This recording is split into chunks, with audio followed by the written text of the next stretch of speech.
Okay, firing up the big machine just a couple minutes early today. Normally, Facebook Live is the last thing to come on of the three platforms that we broadcast on, podcast on, communicate on. Today it was the first. Good afternoon, ladies and gentlemen, boys and girls, moms and dads, children of all ages. Welcome to Living on a Thin Line with Tony Vicich. I am Tony Vicich. We come to you 6 days a week at 2 p.m. Mountain Standard Time. We're brought to you on three platforms: ComedySchoolsRadioNetwork.com, where you can simply listen, YouTube Comedy Schools channel, where you get a panoramic view of all the junk on my desk, and of course right here on Facebook Live in a tight close-up. We do three things on this show. One of them we can't show you. It's not true. That's not true. We do three things on this show. We answer your questions and comments as they pop up on social media as best that we can, and we enjoy doing that. It's a big part of the show, big part of all of our regular viewers and listeners. We're not just a podcast, we're a community. Usually I'll have some knick-knack or memorabilia or autograph or periodical or book that I'll show you and try to weave a personal story around, something that's usually found right here in the home office, laying around here in the simple abode where the home office is located, here in beautiful Maricopa, Arizona, the entertainment capital of the world. We do that. And also then we recommend one artist or one piece of music based off our vast vinyl album and a CD collection. Also, we've got a survey going on right now for those of you that want to chime in. And the survey is best drum solo openings for a song in the rock era. Why did I say the rock era? And I'll tell you why. Because I know just a little bit about rap. Just a little bit about rap. And I know quite a bit about jazz. But they're really two separate forms of music. And I don't know enough about rap to be able to run a survey of this nature. I really don't know enough about jazz to be able to do that. It's in a pretty well versed in certain types of jazz, mainly, from the Charlie Parker era, or even going back a little earlier than that, moving forward through all the incarnations of jazz that Miles Davis put jazz through. And I say that in a positive way. But I do know rock. So we've got two nominations for the survey so far. We just started this yesterday. The first one was for me. I claim that the snare drum kick, bam, at the beginning of Like a Rolling Stone by Bob Dylan is worthy of a song being started off with drums or a drum solo. So I put that on. Don Shell, from who I knew from back in the old days in Missouri and still know now due to the miracle of social media, Soul Sacrifice by Santana. So we've got two. We're going to go with the top 10. We'll take a while to do this. Two that will probably go on the list of songs that start off with drums or a drum solo in the rock era, the greatest. I'm going to hold off. I can name off several. I'm going to see what you guys come up with in the coming weeks. We got Soul Sacrifice, of course, by Santana. We ran it by the committee. We don't think that Wipeout, although Wipeout would be considered kind of the rock era, although not a rock song, a surf song, is mainly known for its incredible drum solos. Starts out with a guy going, Wipeout. So I don't know if that counts or not. According to the committee we spoke with, it would not count because that's not how the song is starting. Okay, so we got that going for you too, in addition to everything that we're doing. The first person to get the virus vaccination in England got it today. I don't know her name, but I heard it on the news. I heard it on the radio. A 91-year-old woman in England was the first one to get the vaccination, which means, she will live at least another 7 hours. Wow. That while you're here, we got a full production crew here today, by the way, ladies and gentlemen. Of course, manning the keyboards and making sure that everything is humming along smoothly is the producer of the show, Shirley Vicich. My occasional co-host, Sullivan Ramirez, is right here. You can see him vividly on YouTube right now, but not on Facebook. And also Roscoe, the dog, Chica, the Chihuahua, and Ray, the Wonder Cat are all within the vicinity. So it's a full room Don't today. forget my mom. Yes, and of course, Stephanie Ramirez is in the other room. She's here, and I absolutely 100%. She's just not usually a part of the show. Yeah. We're talking about. Sometimes you might like walk by. Sometimes you might walk by. Yeah, you might. We might see. Yeah, you might see her. If you ever see someone going, "Hey, I've never seen that person on the Living on a Thin Line broadcast before," it's a very good chance that it is my stepdaughter Stephanie. So, daughter Stephanie, however you want to. I don't know. After a while, man, none of that matters. What matters is who do you care about and who cares about you and who takes care of you and who do you take care of. Okay. So they're starting to roll out the vaccine in England, which means they'll be soon, before you know it, they'll be butt cheek to butt cheek into pubs, hoisted a pint and shoving bangers and mash into their throats. Worst food in the world comes out of England. You never hear anybody go, "Hey, let's go for some English food." You just don't hear it. No one ever says it. What about pizza? Pizza's not English food. Pizza is supposedly Italian food. You said England. England is English, and they're not known for their recipes. Yeah, but pizza was known for that, but also England was known for that. England's not known for pizza. England is not known for pizza. See, this is where now we're going to get flagged by Facebook for sending out false information. People go, "Wow, you know what I heard? I heard it and on YouTube. I saw it on YouTube. I saw it on a podcast on YouTube. So that's why we know that it's real, because it's a."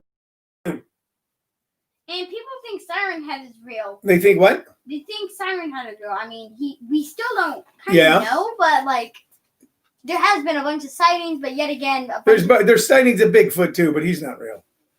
Bigfoot's not real. That's just a hair. There is also a conspiracy theory that Bigfoot is the Grinch. There's a conspiracy theory that Bigfoot is the Grinch. I've now also heard that Bigfoot is actually just Randy Quaid hiding from the IRS. No, he's not. Montana. No, he's not. He's waiting for Clark Griswold to come and save him. Okay. Paul Whitney says Olive Garden is known for good Italian, though. No, it is not. No, Paul. it is not. Yeah, and that's, and Sullivan. That's false. Yeah, and Shirley, you both said that's false. By the way, I fixed a delicious pasta meal today. I was obsessed. Yeah, but it made a smoke alarm go off. Yeah, it made smoke alarms go off twice. Twice. Yes. My cooking today made smoke alarms in the house go off twice. Yeah, and I almost. Yeah. And I couldn't even. I started like my eyes were starting to water because of all the smoke. Yeah, there was a little smoke, but you know what? There was no fire, which just proves that the old saying, "Where there's smoke, there's fire," is absolutely false. Because we had a little smoke. No, we did not have a little smoke. Everybody could smell it from the whole entire house. All right. Okay. All right. There was smoke. All right. But let me tell you what caused the smoke, because that makes it all worth it. I made a tomato sauce-less pasta dish today. Good for lunch. Good for dinner. I don't want to turn this into a whole food thing. You put 3 rolls of garlic in there. I put 4 cloves of garlic. That was half a cup of olive oil, 4 cloves of garlic in a frying pan. That's a lot of garlic. It's not a lot of garlic. I was going to use 8 until it was shimmering. In the other pan, twice cooked pork, just on the grater, so it was really grated up, along with fresh bell pepper and tomatoes with thin olive oil so it doesn't burn and get gooey. Yes. And I made gas masks. Yes, and Sullivan made gas masks out of paper cups and sold me one for $3. Please don't tell my financial advisor I'm engaging in those sort of shenanigans. So after I did all of that, I made the pasta. Okay, threw the peppers, tomatoes, and little pieces of pork into the pasta. Mixed that all up real good. Then I poured the Earl with the garlic over it. Mixed that all up real good. Added parsley flakes, not as much as I should have. Should have had some more parsley flakes. And then piece de resistance, Parmesan cheese, all mixed in a bowl. Made for a great pasta lunch. So that's my recipe for a great tomato sauce-less pasta lunch. So we've already covered a lot of ground here. I almost set the house on fire doing that. I gave you the recipe. We know that pizza doesn't come from England.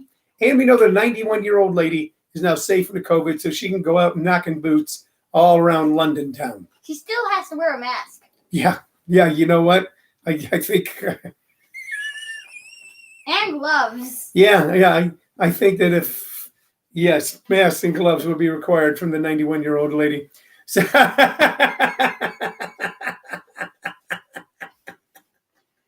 What else is going on? Oh, okay. This is important. This weekend, Thursday, Friday, Saturday.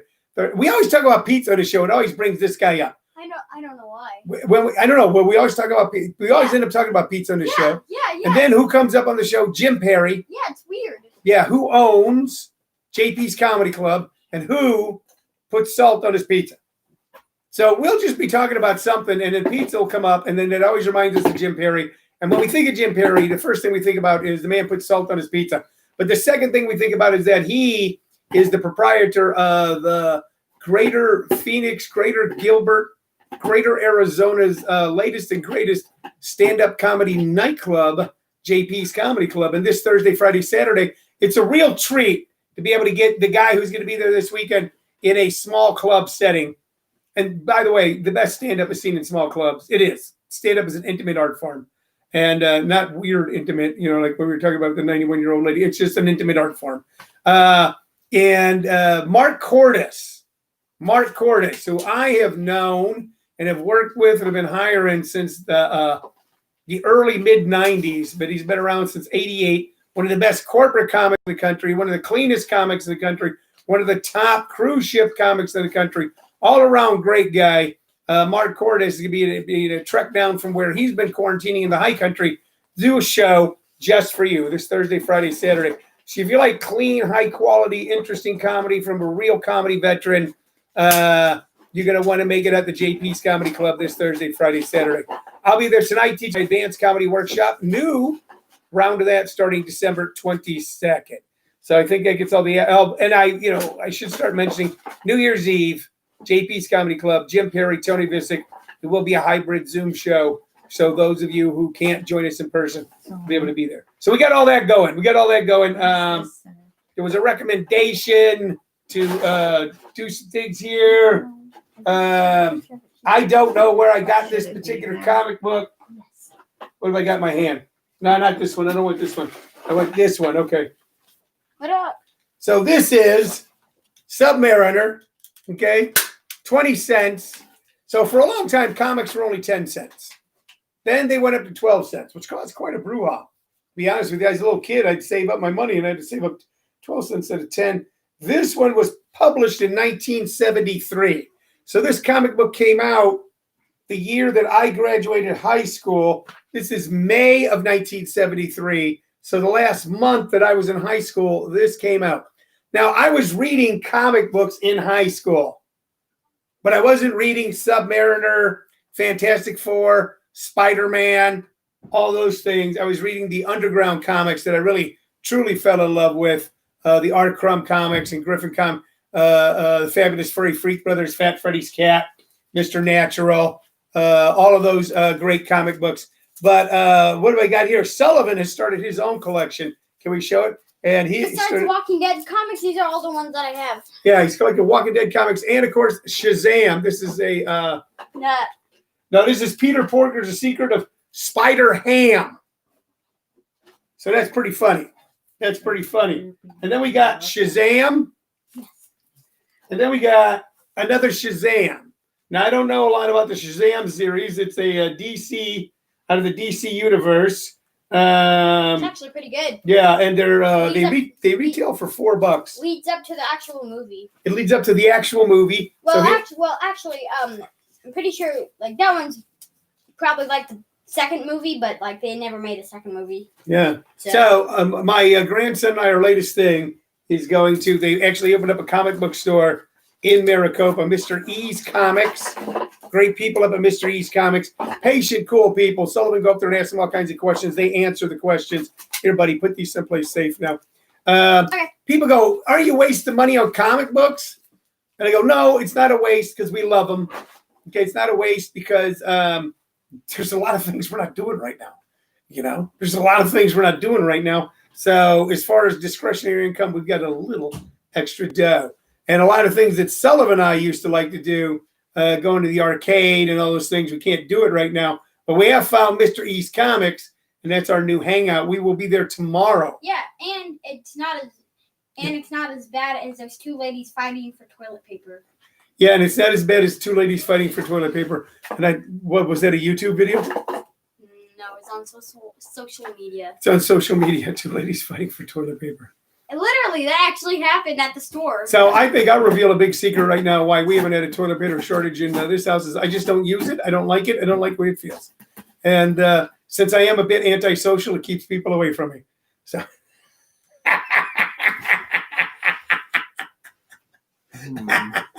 I haven't used toilet paper since September of 1982, and I'm fine. And I know a lot of stuff, therefore I'm sitting on a mountain of information. All right, we've kind of goofed off through this. We're having fun. Let's get to the music, shall we? I've done the commercials, talked about that. You know, to go to JP's this weekend to see Mark Cordes. You know, if you want to take stand-up comedy workshops, I'm the guy for you. I'm offering right now to anybody who signs up for our beginning workshops, signs up in advance for either our Zoom classes or our in-person classes, a private 20-minute one-on-one personal meeting via phone or social media, absolutely free. That's going to be for you. I can't find what I had. Oh, here we go. The music we were going to talk about today, and we're right on time. We're trying to make this half and half free flow, half music. And these were not. Where did I set them? I don't know. These? No, not those. I had two. I got them. Here they are. Here they are. Sorry about that, ladies and gentlemen. Okay, so we're going to talk about a album, and I've owned it in vinyl. And then I don't know what happened to that. I probably got traded for a nickel bag. And then I now have it on CD. We're going to talk about the coming together and the continuation of music, the merging of pop music, rock music, with more traditional music that's pretty much kind of become Americana. You know, one time there was just country music. Then there was country rock. Then there was outlaw country. There was alt country. You know, all the different types of country music. But the coming together of, say, the counterculture of the 60s and what was always there, the ever-flowing river of American music that came out of the hills and the hollers along that Route 23 line out of Kentucky, and Pennsylvania, and West Virginia, where the tradition of this type of folk music was continued on, because there was two strains under all American pop, the pop standards. There was the other music, and the other music was the blues, and the other music was the country music, but the folk music. The folk music. Now, they all began to come together in the 70s. So, and the first group to actually pull that all together was the Nitty Gritty Dirt Band. Nitty Gritty Dirt Band were a bunch of guys that dressed like a bunch of hippies and sang songs that sounded like they came from a different era, but they had an ethic or a sound that, even though it was old, made it sound new again. Even though it was old, made it alive to new young ears. On this particular CD, the Nitty Gritty Dirt Band, which were for the most part hippies, came together with some of the geniuses of the Grand Ole Opry. On this album with these hippies, this Nitty Gritty Dirt Band, who the heck are they? Mother Maybelle Carter, Doc Watson, Earl Scruggs, Roy Acuff, Vassar Clements, and the Nitty Gritty Dirt Band, featuring Jay McFadden, Jeff Hanna, John McEwen, and Les Thompson. So those guys somehow wanted to get together with the progenitors, or more to the point, the keepers of great American music from the country and the hills. And this album, Will the Circle Be Unbroken, was probably one of the most important albums in making that happen. One of the most important albums to opening up the ears, especially. I don't know how it worked on the countryside, people who were real traditional Grand Ole Opry people at the time. But on the other side, it was part and parcel, and one of the most important parts of opening up our ears to this music that we thought was hillbilly, that we thought was stupid, that we thought was stodgy, that we thought was old-fashioned, and realized it was fantastic. A lot of that went on in the early 70s, okay? As it was possibly starting to die, okay, as it was beginning to possibly die, there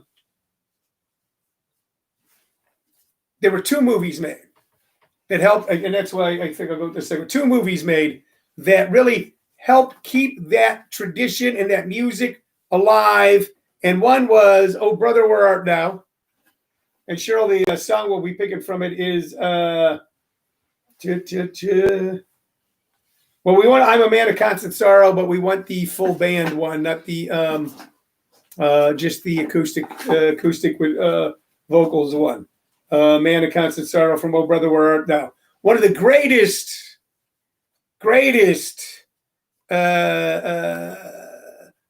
incarnations of "Man of Constant Sorrow," which I first heard on Bob Dylan's first album. And then this movie, Inside Llewyn Davis. "Man of Constant Sorrow" played the music of the hill country, of the Depression, of people who lived and died in coal mines. Oh Brother, and then Inside Llewyn Davis picked up with a folk generation. The guys in the early 60s in Greenwich Village were picking up on other folk songs and making them new again too. On this is a great song, "Hang Me, Oh Hang Me," "Fare Thee Well," Think Song. Okay, "Last Thing on My Mind," 500 Miles, "Please Mr. Kennedy," "Green Rocky Road," "Death of Queen Jane." Just a bunch of great stuff on Inside Llewyn Davis. But we're really gonna kick off today with "Oh Brother, Where Art Thou?" With the Soggy Bottom Boys. With the Soggy Bottom Boys. With the Soggy Bottom Boys. That's what we're gonna do. I'm looking here to see, and I don't have it in front of me, who the musicians were, but a lot of musicians that played the Grand Ole Opry then went on. It was produced by T-Bone Burnett. Both of these, Inside Llewyn Davis and "Oh Brother, Where Art Thou?" both produced by T-Bone Burnett, who's done so much great stuff to keep this music alive. And I apologize about not having the names of the artists that did played the instruments on "Oh Brother, Where Art Thou?" I want to hear something fantastic. If you hear something that seems to touch you someplace in your soul that maybe you forgot even existed, because I don't want to get goofy here, but your soul is bigger than your body. Your soul is bigger than you. Your soul is bigger than all the worlds combined, and you can explore it all. There's parts of your soul that sometimes get left untouched. They seem to wither from having no light on them. And sometimes when you hear a song like "Man of Constant Sorrow" done by the Soggy Bottom Boys, we'll talk more about this CD, how important it is tomorrow. It can bring so many wonderful things alive. So we're going to talk about these three CDs all week, to be honest with you. First one being "Will the Circle Be Unbroken," with the Nitty Gritty Dirt Band and some of the very first people to ever grace the stage of the Ryman Auditorium. "Oh Brother, Where Art Thou?" Now the Coen brothers kept this music alive and once again reminded those of us who liked that music when we were teenagers or in high school or in college how great it was, brought the New Year's. And then Inside Llewyn Davis, which really was a great movie about that particular era in Greenwich Village, you know, and that particular era in Greenwich Village in the early 60s with all the folk players gave us so many great artists. And of course, number one, top of the list, a man who is today $300 million richer, Bob Dylan. Saw it on the news the other day that Bob Dylan has sold his entire music catalog, I believe to Universal Music, for $300 million. They now have all the licensing rights. The man's 78 years old and maybe needed a couple bucks, I don't know, to buy a new car and take a vacation someplace, go to Disneyland and he looked at his wallet, saw he was a little short on change. He went, "Oh my God, at 78, can't work anymore." So he sold his whole catalog for $300 million, 200 million shy of $500 million. And you know what? My hat's off to him. He is one of the most important pieces of the American soundtrack. But I got some information popping up here from Shirley. George Clooney agreed. We're talking about Oh Brother, Where Art Thou? George Clooney agreed to do this film without having read the script. George Clooney practiced his singing for weeks, but in the end, his singing voice was dubbed by blues singer Dan Tyminski, a country blues singer, Dan Tyminski, who also did a lot of the instruments on those songs. Just stunning guy. I even saw a concert a few years after the movie came out called Down from the Mountain, where they had a lot of Ricky Skaggs and people like that were all played at the Greek Theater in Los Angeles, and it was it was a stunning, great concert. These are people that continue on the tradition of real American music. There's a lot of real American music, but this is one chapter in the book of American music that if you don't experience it, you're really missing out. All right, I think that's going to be it for the day. I think I'm going to wrap it up. I'm going to wrap it up 5 minutes short. I could go off about politics. I go about all the hoodoo guru that's going on. It's a sad state of affairs we're watching as we watch the poison fruit on the malignant tree wither and die. But hopefully out of this, something new will come along. When the vaccine comes out, man, I will. As soon as I get it, I'll be letting you know it here. You let us know when you got it. We're all going to inoculate. And then we're going to matriculate. See, that sounds dirty, but it's not. Okay. All right. You've been watching Living on a Thin Line. I'll be back tomorrow at 2 p.m. My name's Tony Vicich. Bye-bye.